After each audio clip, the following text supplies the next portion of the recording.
পূর্ব ভারতের বিশেষ করে পশ্চিমবঙ্গ, ত্রিপুরা, আসাম, উড়িষ্যা, বিহার ও আমাদের প্রতিবেশী রাষ্ট্র বাংলাদেশের এক বিরাট সংখ্যক মানুষ এবং রোগীরা চিকিৎসার জন্য কলকাতার উপরই নির্ভরশীল।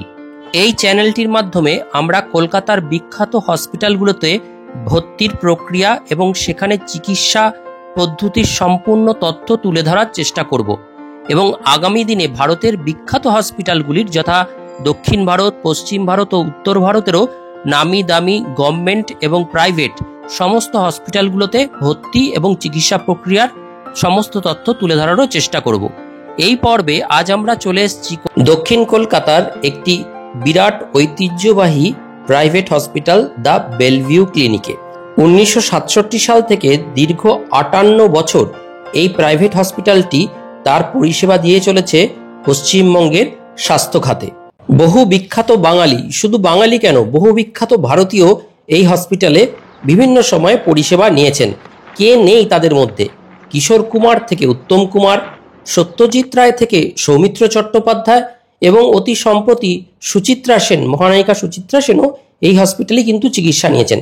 তা বলে ভাববেন না হসপিটালটি শুধু বড় লোকেদের জন্য বা অভিজাতদের হসপিটাল। বর্তমানে বিভিন্ন সরকারি বিমা, যেমন central government health scheme, state government health scheme, Swasthyasathi, রাজ্য সরকারের স্বাস্থ্যসাথী বিমা যোজনাতেও এই হসপিটালে চিকিৎসা করা সম্ভব। চলুন ঘুরে দেখি হসপিটাল। আরেকটি কথা বলে নিই, এই চ্যানেলটি শুধুই রোগী ও তার পরিবারদের কাছে সুষ্ঠু তথ্য পৌঁছে দেওয়ার উদ্দেশ্যেই তৈরি। এই চ্যানেলটির কোনো হসপিটালের সাথে কোনো বাণিজ্যিক সম্পর্ক নেই। আমাদের দেওয়া সুষ্ঠু তথ্যে যদি কোনো রোগী বা তার পরিবারবর্গ সামান্যতম উপকার পান, সেটাই আমাদের কাছে পরম পাওনা। এই পর্বে আমরা একে একে আপনাদের দেখাবো 1.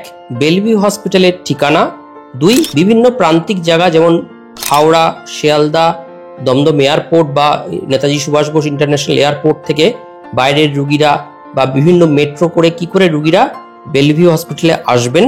3. ওপিডিতে ডাক্তার দেখানোর জন্য কিভাবে নাম নথিভুক্ত করবেন, নাম লেখানোর নম্বর ও কিভাবে নাম নথিভুক্ত করা হয়। 4.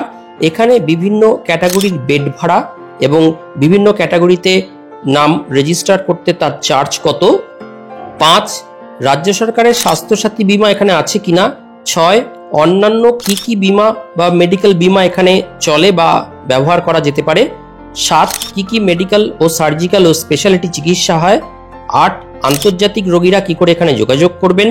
9. রোগীর পরিজনেরা বাইরে থাকার, খাওয়ার, হোটেল ও লজ কি কি আছে। ও সর্বশেষ 10. বিভিন্ন রকম হেলথ চেক আপ স্কিম কি কি আছে এবং তাদের কি রেট আছে বা কি চার্জেস আছে সেগুলো আমরা আপনাদের বিস্তারিত জানাবো। প্রথমে আসি বেলভিউ ক্লিনিকের ঠিকানা। এর ঠিকানা 9 and 10 doctor UN Brahmachari street, Howrah rail station থেকে হাওড়া থেকে পালপাড়াগামী 212 নম্বর বা মিন্টো পার্কগামী যে কোনো মিনি বাস বা AC 24, AC 6, 5 নম্বর, 8B ইত্যাদি বাসে এক্সাইড মোড়ে নেমে এক্সাইড থেকে হেঁটেও এখানে আসতে পারেন।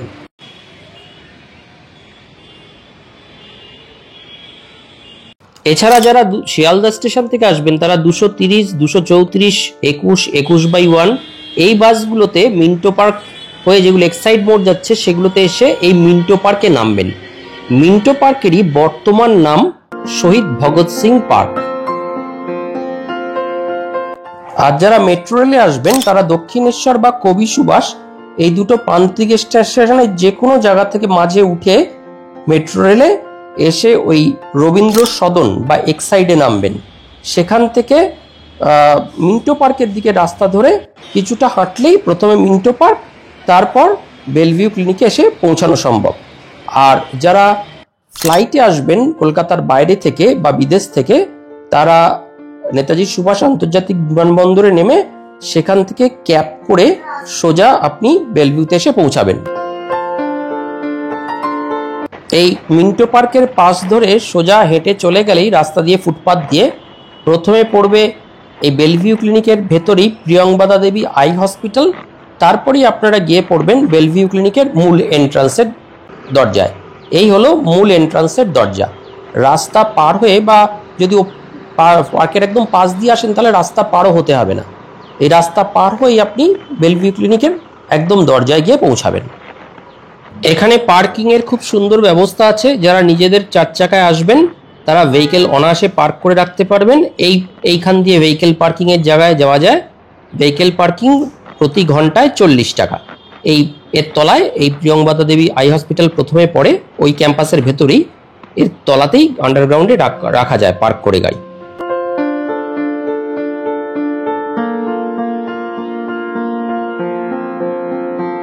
হসপিটালের মেন বিল্ডিংয়ে তথা ওপিডি বিল্ডিংয়ে যদি আপনি পৌঁছাতে চান, তাহলে পাশের এই স্লোপিং রাস্তাটা দিয়ে 200 মিটার মতো উঠে আপনাকে যেতে হবে।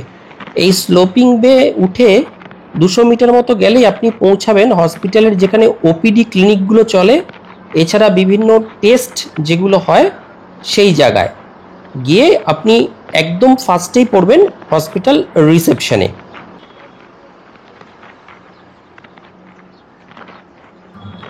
এই আমরা এসে পৌঁছালাম হসপিটালের রিসেপশনে। এই রিসেপশনে আপনি আপনার প্রয়োজনীয় যাবতীয় তথ্য পাবেন। এই রিসেপশনে ঢুকেই দুজন ভদ্রমহিলা আছে, যে দিদি আছে তাদের জিজ্ঞেস করলে তারাই মোটামুটি সব তথ্য আপনাদের বলে দেবে।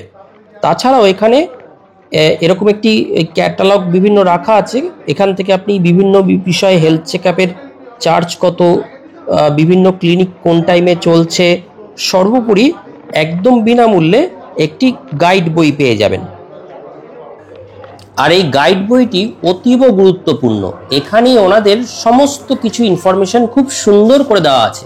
এখানে কি কি ক্লিনিক্যাল সার্ভিস পাওয়া যায়, কি কি সার্জারি হয়, কি কি ডায়াগনস্টিক ফ্যাসিলিটিস এখানে অ্যাভেলেবল আছে, ECG, Holter, audiometry, RCP, endoscopy, এছাড়া কি কি বিষয় ওনাদের super speciality, cardiology, cardiothoracic surgery, respiratory medicine, general medicine, nephrology, orthopaedic, endocrinology, urology, প্রচুর ব্যাপারে। এছাড়া খুব সুন্দরভাবে কোন কোন বিষয়ের বা কোন কোন বিভাগের ডাক্তারবাবু তাদের নাম সহ, ডিগ্রি সহ, মোবাইল নম্বর এবং তারা কোন কোন দিন বসেন, সর্বোপরি কোন ওয়ার্ডে এবং কোন রুম নাম্বারে বসবেন সেটাও খুব সুন্দরভাবে মেনশন করা আছে।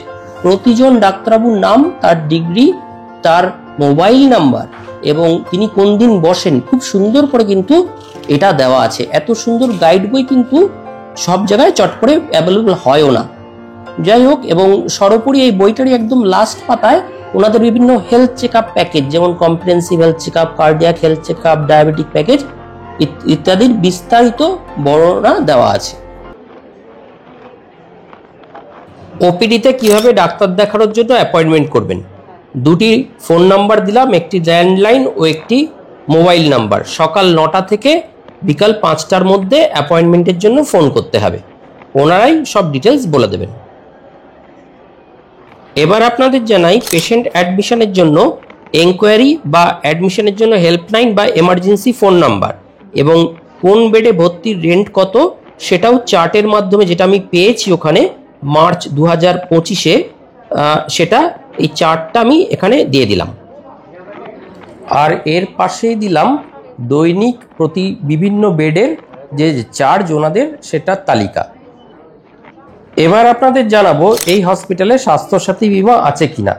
আমি হেল্প ডেস্কে জিজ্ঞেস করেছিলাম এবং হেল্প ডেস্ক থেকে আমাকে জানানো হয়েছিল স্বাস্থ্যসাথী বীমা সংক্রান্ত বিভিন্ন চিকিৎসার জন্য ওনাদের কর্পোরেট ডেস্কে গিয়ে কথা বলতে হবে, সেখান থেকেই আপনাদের কি ফেসিলিটি বর্তমানে পাওয়া যাচ্ছে তার ডিটেলস বলে দেওয়া হবে। এবার আপনাদের জানাবো অন্যান্য কি কি স্বাস্থ্য বীমার সুবিধা এখানে আছে। এই হসপিটালটি ভারতবর্ষের সমস্ত লিডিং হেলথ ইন্স্যুরেন্স কোম্পানির অ্যাকসেপ্টেড হসপিটাল এবং ক্যাশলেস ফ্যাসিলিটি এখানে আছে। এছাড়া West Bengal government health scheme, central government বা CGHS হেলথ স্কিম এবং বিভিন্ন বিমা পরিষেবার আওতায় হসপিটালটি আছে। এবং এই CGHS বা WBHS এর আন্ডারে রুগী ভর্তি হতে গেলে কিছু নিয়ম নীতি এবং তাদের বিভিন্ন কিছু ডকুমেন্ট এখানে জমা দিতে হয়, সেগুলোর একটা ছবি আমি তুলে এনেছি, সেটাও এখানে আপনাদের দিলাম যে এই দুই শ্রেণীর রুগীদের ভর্তি হতে কি কি ডকুমেন্ট লাগে। ডকুমেন্টগুলি খুবই সাধারণ, এগুলি প্রায় প্রতি হসপিটালেই রুগী ভর্তির সময় লাগে। পেশেন্টের 2 copy Aadhaar card, PAN card, রিলেটিভের Aadhaar card, PAN card, doctors advice slip, West Bengal গভর্নমেন্টের হেলথ স্কিম হলে তাদের কার্ড বা ইন্স্যুরেন্সের কপি, যা যা লাগে আর কি।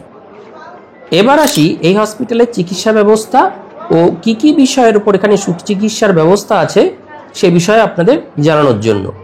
আধুনিক চিকিৎসা বিজ্ঞানের প্রায় সবকটি বিভাগেরই উন্নত চিকিৎসা এই হসপিটালে হয়। তাও আমি ওনাদেরই ক্যাটালগ ধরে যে যে সুপার স্পেশালিটির ব্যাপারগুলো এখানে রয়েছে সেগুলো একটু তুলে ধরলাম। এখানে যে বিষয়গুলোর চিকিৎসা হয় সেগুলো হলো cardiology, respiratory medicine, general medicine, gynaecology and obstetrics, critical care ও বিভিন্ন সার্জারি, জেনারেল সার্জারি ও স্পাইন সার্জারি, এছাড়া সাইকিয়াট্রি ও সাইকোলজি, এছাড়া আপনার radiology and imaging, gastroenterology, cancer বা অনকোলজি, এছাড়া অর্থোপেডিক্স, নেফ্রোলজি, এছাড়া ইএনটি বিভাগেরও খুব উন্নত চিকিৎসা এখানে হয়। আন্তর্জাতিক রোগীদের জন্য এখানে ব্যবস্থা খুবই ভালো।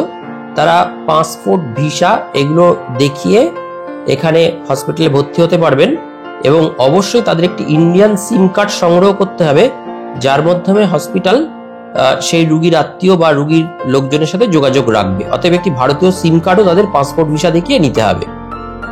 বেলভিউতে যারা চিকিৎসা করতে বাইরে থেকে আসছেন, কলকাতার বাইরে থেকে, যেমন ত্রিপুরা, আসাম, মেঘালয়, শিলং বা বাংলাদেশ থেকে, এর আশেপাশে থাকাটা একটু কস্টলি।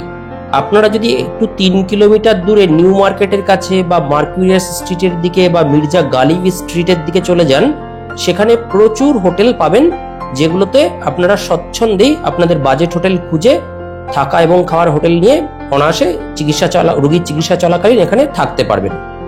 এবার আপনাদের একটু ধারণা দিই এখানে বিভিন্ন ধরনের হেলথ চেকআপ প্যাকেজ কি কি আছে।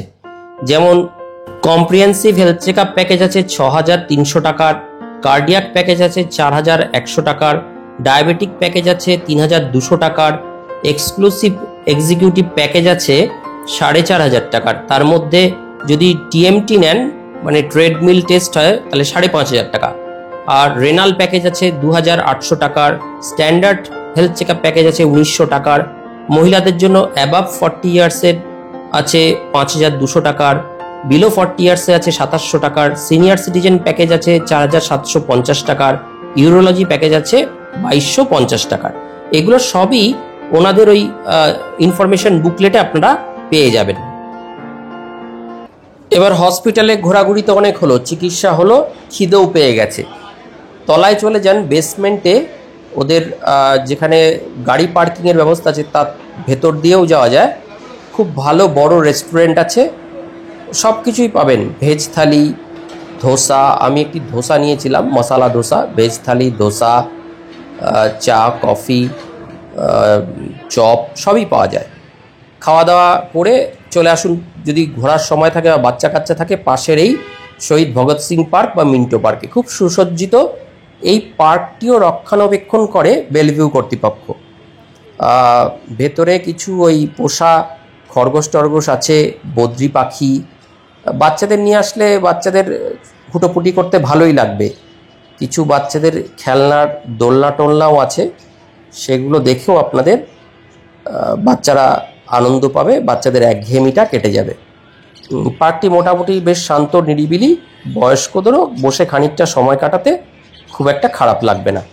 অতএব পার্কটিতেও আপনারা একটু, যদি ভেতরে পেশেন্ট ভর্তি থাকে, একটু ঘুরে বেড়াতেও পারেন।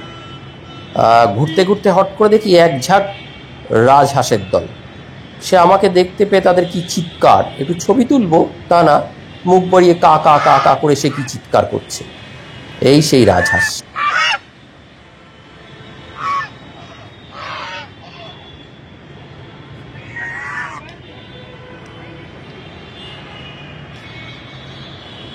পুকুরে ভালো বড় বড় কার্প, পোনা মাছও আছে।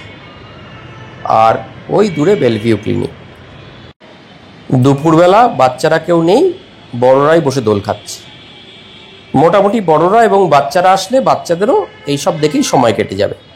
ভিডিওটি আশা করি আপনাদের ইনফরমেটিভ লেগেছে। এরকম ইনফরমেটিভ ভিডিও আরও পাওয়ার জন্য আমাদের চ্যানেলটিকে লাইক, সাবস্ক্রাইব ও শেয়ার করতে পারেন। ভগবানের কাছে কামনা করি আপনারা সবাই ভালো থাকুন, সুস্থ থাকুন।